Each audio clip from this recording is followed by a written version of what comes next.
Hello दोस्तों, कैसे हो आप लोग सब। आज हम लोग क्लास 9 के फिज़िक्स का चैप्टर शुरू करेंगे, मोशन, जिसे हिंदी में गति कहते हैं। हम लोग अब जो भी कंटेंट बनाएंगे या मेरी जो कंटेंट्स होंगी वो इस तरह का कंटेंट मैं बनाने की कोशिश करूँगा जिसमें इंग्लिश और हिंदी दोनों तरह के वर्शन के जो हमारे बच्चे पढ़ते हैं वो दोनों इस वीडियो से लाभ उठा सके।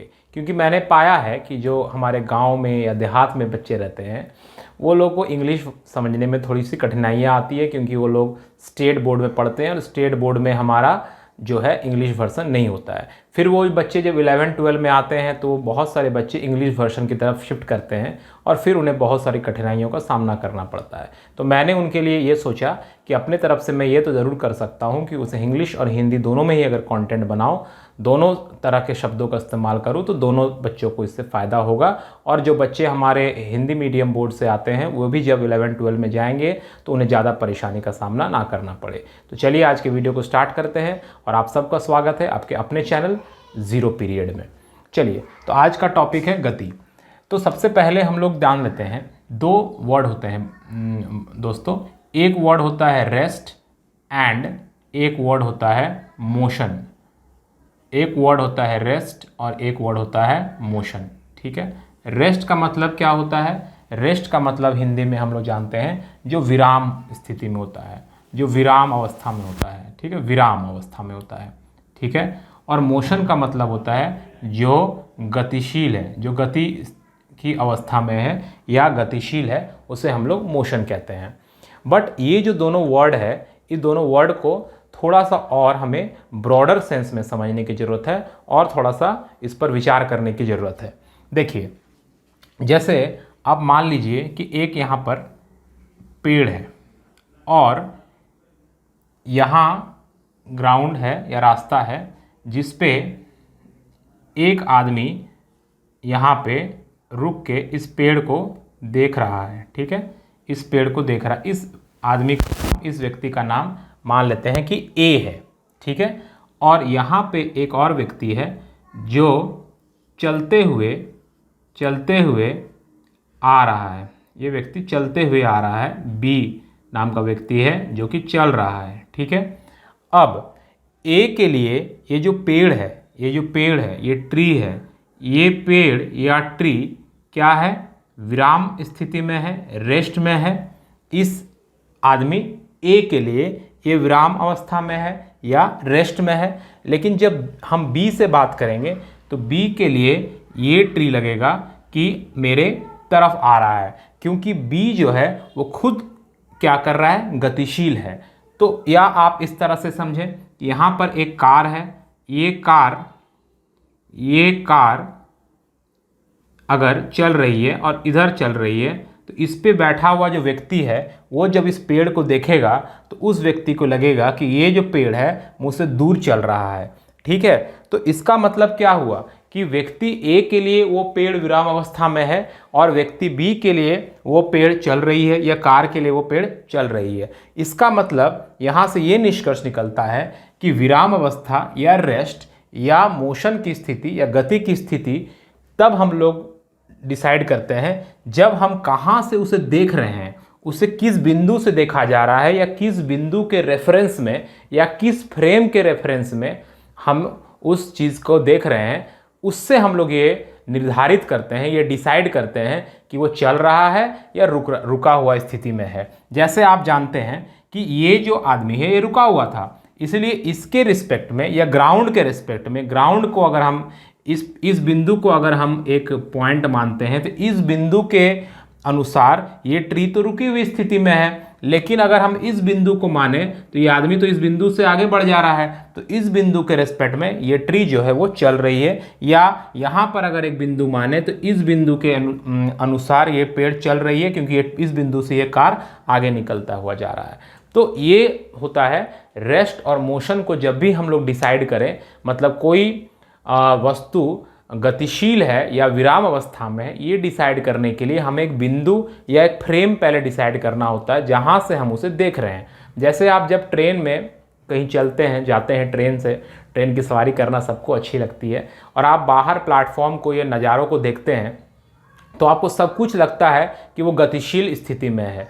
और जब आप प्लेटफॉर्म पे खड़े होकर किसी चीज़ को देखते हैं तो आपको लगता है कि ट्रेन गतिशील है और प्लेटफॉर्म पे मौजूद सारी चीज़ें या पेड़ पौधे सब स्थिति में है, रेस्ट में है। तो इसी तरह से आप कहाँ से देखते हैं उससे ये डिसाइड होता है कि आपके रिस्पेक्ट में, आपके अनुसार, आपके उस बिंदु के अनुसार या उस फ्रेम के अनुसार कोई चीज़ रेस्ट में है या मोशन में है, मतलब विराम अवस्था में है या वो गतिशील है। तो अब समझ में आ गया कि रेस्ट और मोशन को जो हम डिसाइड करें तो इस तरह से करें। जैसे एक और बहुत ही इंटरेस्टिंग बात, जैसे हमारी पृथ्वी है, ठीक है। अब इस पृथ्वी में क्या है, हम लोग जानते हैं कि पृथ्वी जो है वो सन का चक्कर लगा रहा है। हमारी जो अर्थ है या पृथ्वी है वो सन का चक्कर लगा रहा है, ठीक है।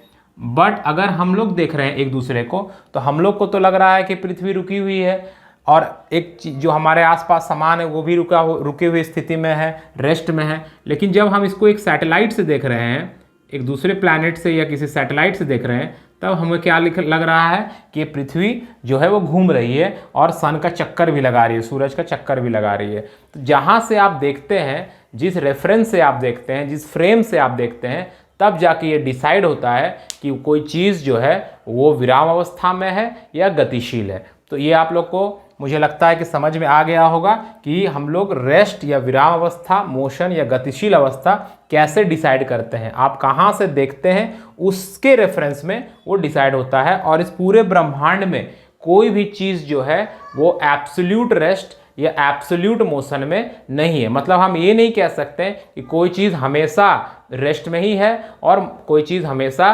मोशन या गतिशील अवस्था में ही है। वो किसी न किसी के रिस्पेक्ट में, रेस्ट में या मोशन में होता है, ठीक है। जैसे कि हमें लगता है कि सूरज जो है वो रुका हुआ है और पृथ्वी उसका चक्कर लगा रहा है। लेकिन जब हम किसी और जगह से या स्पेस में, हम किसी और जगह से या हमारा जो ब्रह्मांड है उसे किसी और पॉइंट से जब सूरज को देखते हैं तो सूरज भी हमें गतिशील अवस्था में दिखता है। तो इसीलिए कोई भी चीज़ हम नहीं बोल सकते हैं कि हमेशा के लिए, हर चीज़ के लिए वो विराम अवस्था में ही होगा या हर किसी के लिए वो गतिशील ही होगा। किसी न किसी के रिस्पेक्ट में वो बात होती है, ठीक है। तो ये था विराम अवस्था और गति अवस्था के बारे में एक छोटा सा कॉन्सेप्ट, जिसे मुझे उम्मीद है कि आपको समझ में आ गया होगा। चलिए अब हम लोग वीडियो में आगे बढ़ते हैं। अब देखिए, अब इस चैप्टर में हमें जानना है सदिश राशि और अदिश राशि के बारे में, मतलब स्केलर क्वांटिटी और वेक्टर क्वांटिटी के बारे में। तो वेक्टर क्वांटिटी का मतलब, जैसे नाम ही है सदिश, मतलब जिसका दिशा है, और अदिश मतलब जिसका दिशा नहीं है, ठीक है। तो क्या चीज़ है भाई जो दिशाहीन है? यहाँ दिशा के बात हम लोग क्यों कर रहे हैं? कभी कभी हमारी ज़िंदगी भी क्या हो जाती है, अदिश हो जाती है। कोई दिशाहीन नहीं रहता, किधर हम लोग को चलना है पता ही नहीं है। साइंस लेना है, कॉमर्स लेना है, क्या करना है कुछ पता नहीं है ना। झोला टांग के स्कूल जा रहे हैं, झोला टांग के स्कूल से आ रहे हैं, ट्यूशन जा रहे हैं, बट जीवन का मेरा दिशा क्या है ये हमें पता ही नहीं चलता। तो चलिए यहाँ पर फिजिक्स की भाषा में इसको समझते हैं कि अदिश राशि क्या होता है और सदिश राशि क्या होता है। सदिश मतलब जिसका दिशा होगा, है ना, जिसका एक दिशा होगा, जिसका दिशा होगा। लेकिन क्या सिर्फ दिशा होने से ही वो सदिश हो जाएगा? इसके बारे में देखते हैं। और अदिश राशि का मतलब है जिसका दिशा नहीं होगा, जिसका दिशा नहीं होगा, ठीक है, नहीं होगा मतलब जिसका डायरेक्शन नहीं होगा वो मेरा स्केलर कहलाता है, और जिसका डायरेक्शन होगा वो वेक्टर कहलाता है, ठीक है। तो अब एक चीज़ देखिए, ये राशि क्या होता है, क्वांटिटी क्या होता है। फिजिक्स में हम लोग जिन राशियों को लेते हैं उसे कहते हैं फिजिकल क्वांटिटी। क्या कहते हैं? Physical quantity. मतलब फिजिकल क्वांटिटी का मतलब हो गया ये वो क्वांटिटीज़ हैं, वो राशि हैं जिसे हम लोग तौल सकते हैं, माप सकते हैं। जैसे अगर आपको कहा जाए कि इस मार्कर का लंबाई आपको नापना है या आपको इस बोर्ड का क्षेत्रफल या एरिया नापना है, तो हम लोग इसको नाप सकते हैं, इसका वैल्यू पता कर सकते हैं। लेकिन अगर मैं कहूँ कि आपके बगल में जो आपके मित्र बैठे हुए हैं, ठीक है, वो एक बहुत अच्छा इंसान है, तो क्या आप उसकी अच्छाई को नाप सकते हैं या क्या आप उसका वैल्यू निकाल सकते हैं कितना अच्छा है? नहीं निकाल सकते हैं, क्योंकि वो जो राशि है वो एक फिजिकल क्वांटिटी नहीं है। फिजिक्स में हम लोग क्वांटिटी या राशियों को फिजिकल क्वांटिटी या राशि कहते हैं, क्योंकि इन क्वांटिटीज़ को, इन राशियों को हम लोग माप सकते हैं। जैसे आलू खरीदने जाते हैं, 5 किलो आलू दीजिए, तो हम उसको तौल सकते हैं, माप सकते हैं, नाप सकते हैं, अब जो भी बोले, इसको मेज़र कर सकते हैं, ठीक है। तो वो सब फिजिकल क्वांटिटी होता है। तो फिजिक्स में 2 तरह का फिजिकल क्वांटिटी आप लोग देख रहे हैं, 2 तरह का फिजिकल क्वांटिटी यहाँ आ गया आपके सामने। एक फिजिकल क्वांटिटी हुआ जिसे हम लोग क्या कहते हैं, सदिश राशि कहते हैं, और दूसरा जो फिजिकल क्वांटिटी हो गया वो हो गया अदिश राशि, ठीक है। तो ये 2 फिजिकल क्वांटिटी पर हम लोग बात करेंगे, ठीक है। तो इन दोनों फिजिकल क्वांटिटीज़ के बारे में या इन दोनों तरह के राशियों के बारे में बात करेंगे। अब देखिए, किसी भी तरह का राशि है तो हम लोग उसको क्या कर सकते हैं, उसको हम जैसा कि बोले कि इसको माप सकते हैं, माप सकते हैं, है ना, या इसका जो है हम लोग वैल्यू निकाल सकते हैं, इसका वैल्यू निकाल सकते हैं, इसका वैल्यू निकाल सकते हैं। तो वैल्यू को जो है या उसका माप को हम लोग क्या कहते हैं, मैग्नीट्यूड कहते हैं। क्या कहते हैं, मैग्नीट्यूड कहते हैं। मैग्नीट्यूड मतलब होता है हर एक राशि का अपना एक माप होगा, एक वैल्यू होगा, एक साइज होगा। जैसे आप बोलते हैं कि ये जो बोर्ड है, इस बोर्ड का क्षेत्रफल 5 मीटर स्क्वायर है, तो जो 5 मीटर स्क्वायर आप बोल रहे हैं, 5 मीटर स्क्वायर, ये मीटर स्क्वायर तो उसका इकाई हो गया, ये 5 जो है ये इसका वैल्यू है, ये इसका माप है, ये इसका मैग्नीट्यूड है। तो हर एक फिजिकल क्वांटिटी, हर एक राशि जो हम लोग फिजिक्स में पढ़ते हैं उसमें एक वैल्यू या माप या मैग्नीट्यूड होता है, ठीक है। और अगर सिर्फ मैग्नीट्यूड होता, ये तो होगा ही, हर एक राशि में मैग्नीट्यूड तो होना ही है, ठीक है। बिना मैग्नीट्यूड का अगर किसी के पास मैग्नीट्यूड या वैल्यू, जैसे मैंने कहा अच्छाई, तो क्या आप उसके अच्छाई को नाप सकते हैं, किसी की अच्छाई कितना अच्छा है, या दयालु है, बहुत दयालु है, बहुत दयालु, बहुत माने कितना दयालु है, क्या आप उसका वैल्यू बता सकते हैं? नहीं। तो ये सब जो है, ये लोग मेरा राशि नहीं है, ये लोग मेरा फिजिकल क्वांटिटी नहीं है। फिजिक्स में हम लोग इसके बारे में बात नहीं कर सकते हैं क्योंकि इनका कोई मैग्नीट्यूड या वैल्यू नहीं है, ठीक है। तो मैग्नीट्यूड और वैल्यू जिसका होता है उसे हम लोग राशि कहते हैं या फिजिकल क्वांटिटी कहते हैं, और ये उसका माप होता है या वैल्यू होता है या मैग्नीट्यूड होता है। अब देखिए, सदिश राशि में क्या है, दिशा भी होगा, और क्योंकि ये राशि है तो इसके पास एक माप या मैग्नीट्यूड भी होगा, क्योंकि माप तो सबके पास होगा। अगर माप नहीं है तब तो वो फिजिकल क्वांटिटी ही नहीं है, वो फिजिक्स में पढ़ने वाला राशि ही नहीं है, ठीक है। और इसके पास दिशा नहीं है, लेकिन इसके पास क्या होगा, इसके पास माप तो होगा ही, क्योंकि माप तो दोनों के पास होना पड़ेगा, क्योंकि वैल्यू या मैग्नीट्यूड अगर नहीं है तब तो वो राशि ही नहीं कहलाएगा, ठीक है। तो इसके पास क्या है, सदिश राशि के पास दिशा भी है और माप भी है, मतलब इसके पास डायरेक्शन भी है। दिशा मतलब डायरेक्शन होता है इंग्लिश में, इसके पास डायरेक्शन भी है, एंड इसके पास मैग्नीट्यूड भी है, मतलब इसके पास वैल्यू भी है, मतलब इसके पास एक माप भी है, इसके पास उस चीज़ का एक वैल्यू है, एक मैग्नीट्यूड है, एक माप है, एक उसका तौलने का एक तरीका भी होगा उसको तौलने का, ठीक है।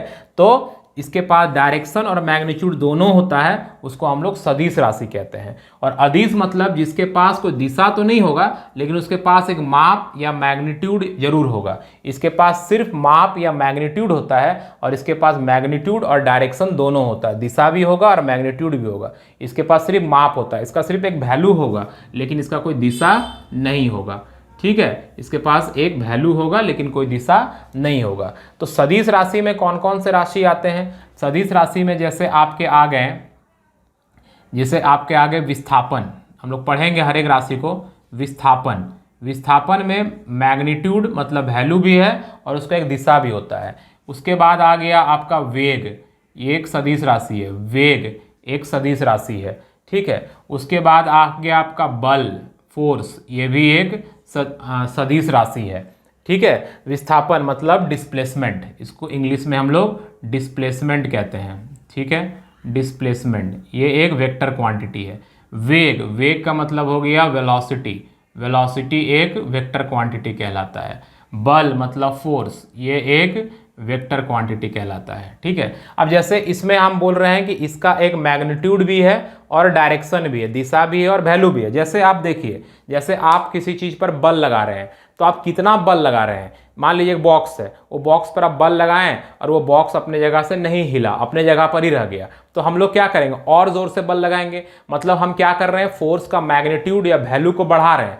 लेकिन हम एक मान लीजिए कि अगर हम इस दीवार को ऐसे फोर्स लगा रहे हैं और ये दीवार अगर तो उधर जाएगा, ये दीवार अगर एक बॉक्स है तो वो बॉक्स उधर जाने लगेगा। अगर हम इसी पर अगर बल इधर से लगाने लगेंगे तो उधर जाने लगेगा। तो इसका मतलब क्या है कि बल का दिशा बदल दे रहे हैं तो उसका प्रभाव भी बदल जा रहा है और उसके पास एक वैल्यू भी है कि आप कितना बल लगा रहे हैं। इसीलिए बल जो है एक सदिश राशि हो गया। ठीक है, तो इस तरह की राशि को हम लोग सदिश राशि कहते हैं, जिसमें वैल्यू, उसका मैग्नीट्यूड और डायरेक्शन और दिशा दोनों मायने रखता है, तो उसे हम लोग सदिश राशि कहते हैं। अब जैसे अदिश राशि है, अदिश राशि में क्या आ जाएगा, अदिश राशि में जैसे आ जाएगा दूरी। अब कोई आपसे पूछ रहा है कि आपके घर से आपका ऑफिस या आपका स्कूल कितना दूर है, तो आप बोलेंगे 5 किलोमीटर है, 10 किलोमीटर है। आप ये तो नहीं बोलेंगे 5 किलोमीटर नॉर्थ में, क्योंकि सिर्फ आपको ये बताना है कि दूर कितना है, दूरी कितना है। उसके बाद जैसे आपका हो गया चाल, तो आप कितने चाल से चल रहे हैं, तो 20 मीटर प्रति सेकंड से चल रहे हैं। तो ये में सिर्फ हम वैल्यू बता रहे हैं। फिर जैसे हो गया ऊर्जा, एनर्जी, कितना एनर्जी है तो हम एक वैल्यू बता रहे हैं। तो ये सब जो होता है ये सब अदिश राशि में कहलाता है, और जिसके पास मैग्नीट्यूड और डायरेक्शन दोनों होता है उसे हम लोग सदिश राशि कहते हैं। ये था अदिश राशि और सदिश राशि के बारे में एक विस्तृत जानकारी। तो इस चैप्टर में इसे जान लेने से हमारा आगे का जो पढ़ाई है वो आसान हो जाता है। चलिए हम लोग अब आगे बढ़ते हैं इस टॉपिक पर।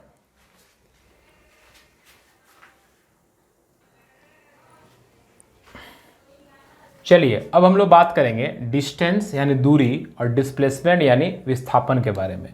तो दूरी किस तरह की राशि है, जैसे कि हम लोगों ने पहले ही देख लिया, दूरी एक अदिश राशि है। अदिश राशि का मतलब इसके पास सिर्फ एक वैल्यू या मैग्नीट्यूड या मान होगा, इसका माप होगा, लेकिन इसके अंदर कोई दिशा का बात नहीं होगा। और डिस्प्लेसमेंट का मतलब क्या होता है, डिस्प्लेसमेंट एक सदिश राशि है जिसमें दिशा का भी बात होगा इसके वैल्यू के साथ साथ। ठीक है, चलिए पहले हम लोग दूरी की बात कर लेते हैं। दूरी का मतलब होता है कुल जो पथ आप कवर करते हैं, कुल पथ की लंबाई, कुल पथ की लंबाई को हम लोग दूरी कहते हैं। ठीक है, दैट इसका मतलब है टोटल पथ, मतलब क्या हो गया, path length, total path length है ना। जो पाथ है उसका टोटल लेंथ जो होगा उसे हम लोग डिस्टेंस कहते हैं या दूरी कहते हैं। और डिस्प्लेसमेंट का मतलब क्या होता है, डिस्प्लेसमेंट का मतलब होता है दो पॉइंट्स मतलब क्या हो गया, बिंदुओं, दो बिंदुओं के बीच, दो बिंदुओं के बीच की दूरी बस, या अंतर, दो बिंदुओं के बीच की अंतर को हम लोग विस्थापन कहते हैं या डिस्प्लेसमेंट कहते हैं। मतलब चेंज इन पोजीशन। ठीक है, जो पार्टिकल है, जो भी चीज़ है, उसका पोजीशन में कितना चेंज आ रहा है, इसे हम लोग विस्थापन में कैलकुलेट करते हैं। और टोटल पाथ लेंथ, कुल पथ की लंबाई जो है उसे हम लोग डिस्टेंस में कैलकुलेट करते हैं। जैसे एक उदाहरण, मान लीजिए यहाँ एक बिंदु है A, ठीक है, और यहाँ एक बिंदु है B। अब A से B जाने का बहुत सारा रास्ता हो सकता है। A से B जाने का ये एक रास्ता हो सकता है, A से B जाने का C के थ्रू भी एक रास्ता हो सकता है, C गए और C से फिर B में गए, ऐसा भी हो सकता है। ठीक है, अब A से B का ये एक स्ट्रेट रास्ता भी हो सकता है। ठीक है, अब देखिए एक चीज़, अब मान लीजिए आप इस रास्ता को चुने, यहाँ पे ये 2 किलोमीटर पड़ा आपको। ठीक है, आप C से होते हुए गए तो मान लीजिए आपको 5 किलोमीटर पड़ा। ठीक है, तो ये A से B जाने का जो पाथ है, अलग अलग पाथ है, तो जब हम अलग पाथ में जा रहे हैं तो हमारा जो दूरी है वो अलग अलग आ रहा है, क्योंकि कुल पथ की जो लंबाई है, टोटल पाथ लेंथ है, वो अलग अलग आएगा। लेकिन जब हम डिस्प्लेसमेंट या विस्थापन कैलकुलेट करते हैं तो हम लोग सिर्फ चेंज इन पोजीशन देखना, पोजीशन में होने वाला बदलाव। तो पहले इसका पोजीशन कहाँ था, ए में था, अभी सेकंड पोजीशन कहाँ है, बी में है। तो ए से बी के बीच का जो अंतर है या ए के बीच जो दूरी है, ये दूरी है, ये दूरी वर्ड यहाँ मत लिखिए, यहाँ पर अंतर ही रखिए, ठीक है। 2 पॉइंट्स या बिंदुओं के बीच के अंतर, तो ये जो अंतर है, पोजीशन है, उसे हम चेंज इन पोजीशन है, इसे हम लोग विस्थापन कहते हैं। मतलब इस पॉइंट से लेके इस पॉइंट के बीच का जो चेंज हुआ, बस उस चेंज को आपको नापना। वो चेंज ऐसे हुआ कि ऐसे हुआ ये नहीं देखना है, बस आपको इन दोनों बिंदुओं के बीच का चेंज को नापना है, वो आपको विस्थापन देगा। एक उदाहरण देखते हैं। जैसे मान लीजिए आप यहाँ पे आपका घर है, होम है, ठीक है, हाउस है, आपका घर है यहाँ पे, इस बिंदु पे आप घर से अपने दोस्त के यहाँ गए, ठीक है, दोस्त का घर है यहाँ पे, फ्रेंड्स हाउस, दोस्त का घर, ठीक है। अब इस दोस्त के घर से आप फिर स्कूल की ओर चले, ठीक है, स्कूल की ओर चले, ये आपका स्कूल हो गया, ठीक है, स्कूल हो गया। अब क्या हो रहा है, मान लीजिए ये 3 किलोमीटर है, ये मान लीजिए 4 किलोमीटर है, ठीक है। तो अगर आपसे कोई पूछ रहा है कि आपने डिस्टेंस कितना कवर किया, मतलब आपने टोटल पथ जो है उस कितनी दूरी कवर की, तो आपने कितनी दूरी कवर की, अगर आप डिस्टेंस की बात करते हैं, यहाँ पे डिस्टेंस की बात करते हैं या दूरी की बात करते हैं, तो डिस्टेंस कैलकुलेट करते समय हमें क्या ध्यान रखना है, कुल पथ की लंबाई। तो कुल पथ कितना हो गया, यहाँ से यहाँ 3, यहाँ से यहाँ 4, तो टोटल हो गया 7 किलोमीटर के अपना डिस्टेंस कवर किया, 7 किलोमीटर का डिस्टेंस या 7 किलोमीटर की दूरी कवर की।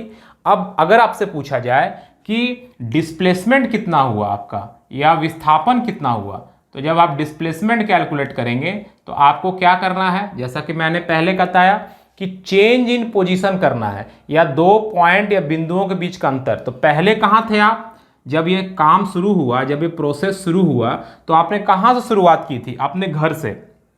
अभी आप कहाँ हैं, स्कूल में, वहां तक कैसे पहुंचे, इससे विस्थापन को मतलब नहीं है, बस उन 2 बिंदुओं के बीच का जो अंतर है वो उसे चाहिए।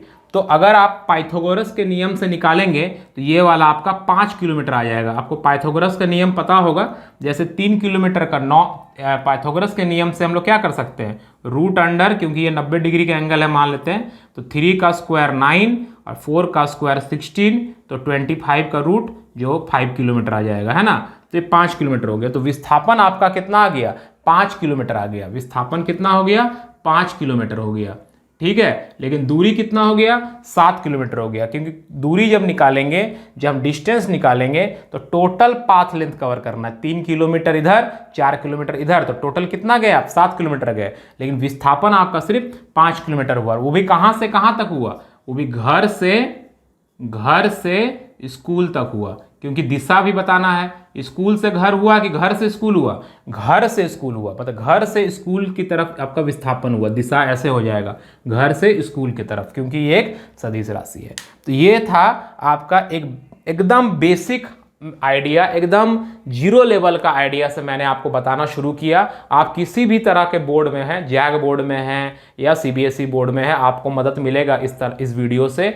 मैंने जैसे पहले ही वीडियो को शुरू में कहा कि जो इंग्लिश वर्जन में पढ़ते हैं, जो हिंदी वर्जन में पढ़ते हैं, उन दोनों के लिए मिला के हम लोग वीडियो बनाने का प्रयास करेंगे, ताकि किसी को दिक्कत ना हो। और जब आप 11-12 में जाएँ, साइंस लेके पढ़ें या कॉमर्स लेके पढ़ें, तो आपको इन टर्म्स का जो है दिक्कत ना हो, और आप कॉमर्स का वीडियो बनेगा इस चैनल पर, ताकि आपको परेशानियां ना हो, ठीक है। जैसे बच्चे जाते हैं हिंदी मीडियम से पढ़ के इंग्लिश मीडियम में जाते हैं, और उनको टर्म से बहुत दिक्कत होता है कि सर पोजीशन क्या होता है, डिस्प्लेसमेंट क्या होता है, डिस्टेंस क्या होता है, तो ये परेशानी भी दूर होगी, और आप जो अभी जिस क्लास में है उस क्लास के कंटेंट को भी आप बेहतरीन तरीक़ा से समझ पाएंगे, ठीक है। तो फिर आज के वीडियो में इतना ही रहा। नेक्स्ट वीडियो में हम लोग क्या करेंगे, डिस्टेंस और डिस्प्लेसमेंट के बारे में और चर्चा करेंगे और डिटेल में बात करेंगे। ये जस्ट हम लोग डिस्टेंस और डिस्प्लेसमेंट को आज यहाँ पे छुए हैं, आज सिर्फ इस टॉपिक को टच किए हैं, ठीक है। जस्ट इस टॉपिक को क्या किए हम लोग, आज सिर्फ इस टॉपिक को हम लोग टच किए हैं। नेक्स्ट वीडियो में क्या करेंगे, इस पर और विस्तार से बात करेंगे और इस पर क्वेश्चंस भी बनाएंगे। तो आप लोग हमारे चैनल से जुड़े हुए रहें और वीडियोस को लगातार देखते रहें। धन्यवाद, thank you all of you, और आपको फिर नेक्स्ट वीडियो में मिलते हैं। बाय।